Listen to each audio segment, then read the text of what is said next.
ሌላውን ሰው ይቅር ላለ ማለት አክርረን የምናጠብቀው ገመድ እግዚአብሔር እኛን ይቅር እንዳይለን የምናስረው ገመድ ነው።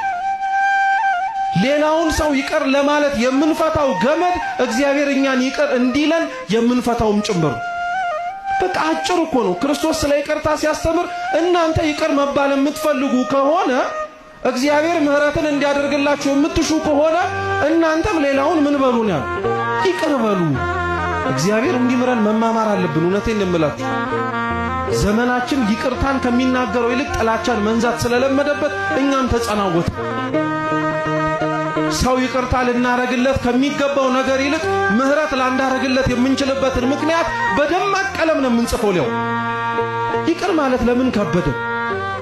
እውነት አንዳንዴ አስቡት ክርስቲያኖች፣ እንኳን እኛ እርስ በርስ ይቅርና በደሉን ብለን የምንናገራቸው ሰዎች ቤተ ክርስቲያን ውስጥ ቢመጡ የማያስገባቸው የእግዚአብሔር ይቅር አለ ማለት ነው ወይስ የኛም ቢተኝነት ነው? የኛም ቢተኝነት እኮ ነው። እኛ ተበድለን ይቅር የማንልበት ምን ይቅር የማያስብል ምክንያት አለ? እንደ ዮሴፍ ተሽጠሃል? የገዛ ወንድሞች የማታውቀው ባዕድ ሀገር ሄደ ባሪያ እንድትሆን ወርደውብሃል? ሞተሃል ብለው ለወላጆች ለሚወድህ በሙሉ የምትወደውን ልብስ ደም ቀብተው ሞቷል እርማችሁን አውጡለት ብለው ተናግረውብሃል? እንደ አዳም እንደ ሔዋን እግዚአብሔር ላይ አምፀህ የማይደረገውን ነገር በሙሉ አድርገህ ነው ያለው።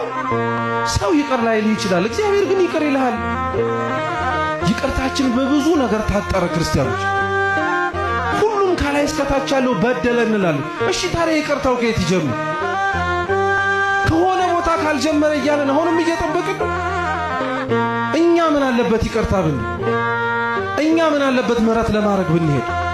ከኛ መካከል ከፍ ማለትን የሚጠላ ማንም የለም፣ ዝቅ ለማለት ግን የሚወድ ማንም የለም ጭምር። እና ቅዱስ ጴጥሮስ ራሱ ጠያቂውን ራሱ ይዩት እስኪ። አሁን ጴጥሮስ ስለ ምህረት የሚለምን ሰው ነው ራሱ። አይገርማችሁ?